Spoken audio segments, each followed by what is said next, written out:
Genres. They're pretty neat. The helpful way that they give you a vague idea of the kind of mood you should be in before you engage with a piece of media.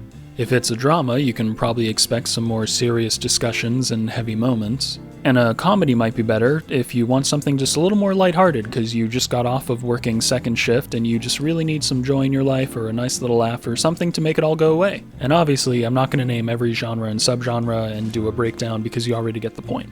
But it is worth noting that even though there's so many different kinds of media, each with their own qualities, they all manage to have productions that can take from the same genre pool. I'd say the two main outliers being music, because I don't know what's going on over there, and video games. And the video game difference, of course, comes from it being an interactive form of media. So in addition to all the atmospheric genres, I'll call them, you also have to get a load of mechanical genres. And this tends to double the information that you need before you can set those vague expectations that I mentioned earlier. Knowing that a video game is atmospherically a horror might not let you know what you're getting into until you also know whether it's a survival, a shoot 'em up, or a narrative adventure, and so on. This sets up a whole new world of potential and possibilities that are specific to video games. But you do still get an established set of staple genre combos in the gaming industry that have just been proven to work, and you probably don't even think about it when you see them anymore, like action RPG, visual novel dating sim, or puzzle platformer, just to name a few. But every once in a while, you see one of those genre combos that makes you fall somewhere between the spectrum of going,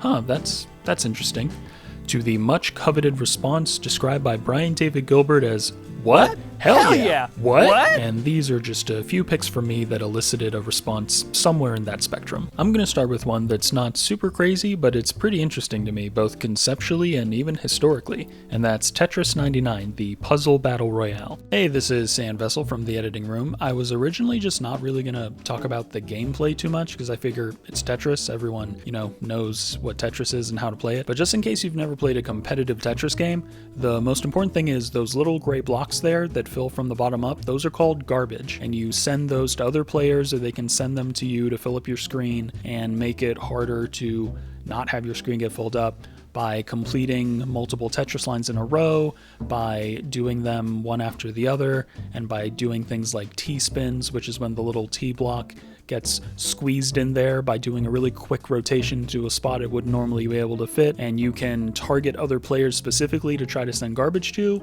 or you can just let the game do it at random. Yeah, that's basically the main difference between normal and multiplayer Tetris, and now we can move on. To many scholars, the Battle Royale genre was thought to have originated in the Minecraft mod that was based off of the Hunger Games franchise. And that's honestly weird because Hunger Games was also accused of ripping off the Battle Royale franchise, so when you think about it, it's pretty ironic that, sorry about that is not the topic at hand. But yeah, Battle Royale's 2012 or 2017, the year of prominence depending on your school of thought. But regardless, because of the fact that Tetris was first developed in the mid-80s, it's pretty cool that the franchise has even survived long enough to see this day. But it also kind of makes a lot of sense, because from the get-go, Tetris, much due to the dedication of its creator, Alexei Pajitnov, has always focused on being as modern and accessible as possible, while still taking some creative risks now and then. I mean, if the first hurdle to having your game played was to push it through the remnants of the Iron Curtain, there's probably no limitation that would stop you after that. I mean, honestly, Tetris went through so many creative risks in the years after its success that the amount of players that could play one game of Tetris at one time remained pretty much the only standard that wasn't really changed that much. 1989, Tetris on the Game Boy. Now 2 people can play. Hold for 10 years. The new Tetris. Now 4 people can play. Hold for 20 years.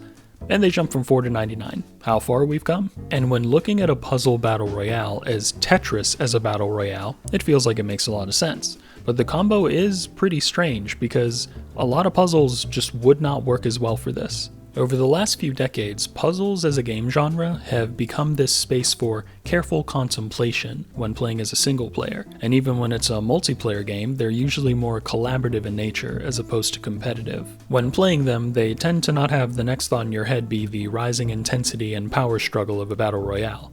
but Tetris has never been like most puzzle games, and I honestly hope that a lot of other puzzle games take note. I hope Unpacking 99 is right around the corner. Next up is Dredge, the horror fishing simulator, and let me just say from the get-go, this was definitely a what, hell yeah, what game for me. Out of the dozens of fishing games I've played throughout my life, Dredge might be my favorite. The uniqueness of playing a horror fishing game definitely helps, but it's not just because of that. Out of the other about 3% of fishing games that also try to do this genre combo, there's something that sets Dredge apart from them. The essence of the game.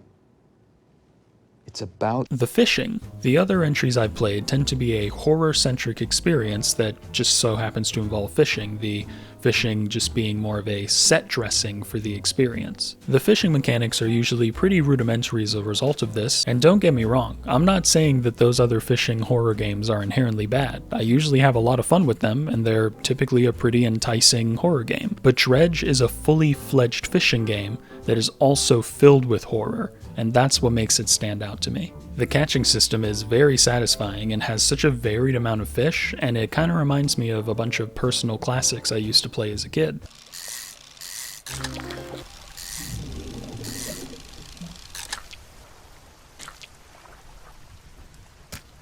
The various functions like selling your catch and upgrading your ship are as rewarding as they are immersive.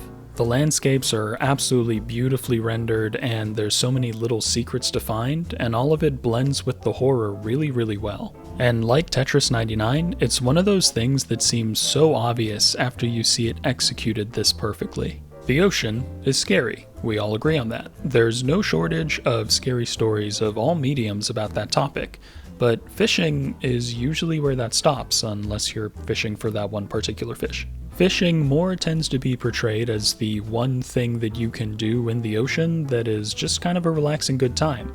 But Dredge bridges the gap and says, nah, the ocean is scary, fishing can be scary too, and it does a great job of making it creep up on you. At first, there's definitely a little bit of tension in the air, but for the most part it's pretty normal and even charming. There's like dolphins appearing, and you can find a cool little message in a bottle while you're out, but more things keep appearing that make you go, There's the different townsfolk being increasingly vague about what happened to the last fisherman. There's the first time that you look at your fishing manual and you notice there's a section for something called aberrations. That doesn't sound good. Okay, it's definitely dark now, but I can probably still... What the fu- And though these things grow and become more straightforwardly terrifying as the game progresses, at the end of the day, you're still just a fisherman at sea, trying to get his next catch, no matter what that entails. But if that ends up being too much for you at the end of the day, with the addition of passive mode, you can have an even more direct fishing-centric experience with the removal of a lot of the things and just have a neat fishing trip with a bit of a spooky atmosphere. It kind of reminds me of how Casey's mod for Inscription lets you relive the first stage of the game if you find yourself missing the original tone and aesthetic. And I think it's pretty neat that the Black Salt Games team decided to include that. But the story is still very much worth experiencing, and the world of Dredge is so worth sailing through to discover all the different fish, trinkets, and oceanic wonders and terrors out there. I'm sorry, I'm really not good at segues, but the next game is Metal Hellsinger, the rhythm FPS. But there's a double album-sized elephant in the room I have to address with this one before we continue. There are reasonable arguments to be made for Tetris 99 being the first proper battle royale puzzle, and Dredge being the first proper horror fishing sim. But there's absolutely no situation where you can say Metal Hellsinger is the first rhythm FPS. Games like BPM and Pistol Whip beat it by a few years, but Metal Hellsinger is the one that I've played the most and I've enjoyed the most, so it's what I feel I'm best suited to cover here. But if you do have strong thoughts on one of the other games in this shallow pool of games, I'd love to hear about it, and just tell the rest of us in the comments below. Regardless though, it's pretty wild how rhythm games have gone from this Very nice. You got a heat. to this.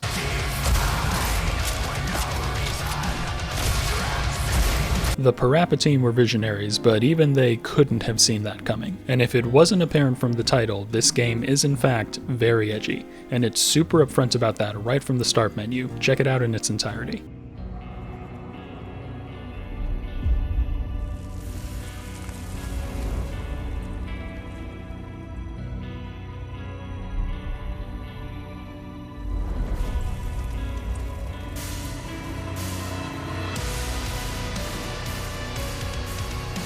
sick. In this game, you play as a fallen demon known only as the Unknown, whose voice was stolen after she was trapped in the bottommost layer of all the hells plural, behind the unbreakable anguish gate.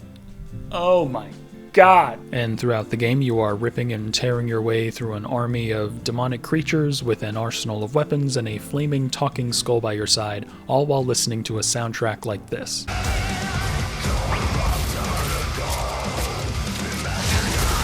It is very, very easy for games like this to completely fall flat, but at least in my opinion, when they lead this hard into it while being fully self-aware and have fun with the concepts, it wraps all the way back around to being absolutely awesome. Getting into the gameplay itself, it definitely took me some getting used to the first time that I played it, and every time after that when I took an extended break from the game. Every shot, slash, and finishing move you make has to be performed along to the beat of each stage's song. Failing to do so makes your weapons vastly less effective and will most likely result in you suffering damage. Combine that with every enemy type having different attacks and movement speeds, and every weapon having different firing tempos, ammo capacities, and reload patterns, you get one of those games where you lock in, use all of your brain's RAM keeping track of everything, and don't blink until the level is over. And I already know that there's going to be people that played this game that are going to comment something like, dude, it's not that hard, it's not that intense. I beat this game in like 4.5 minutes and I was washing my dog at the same time. And to that I say, well,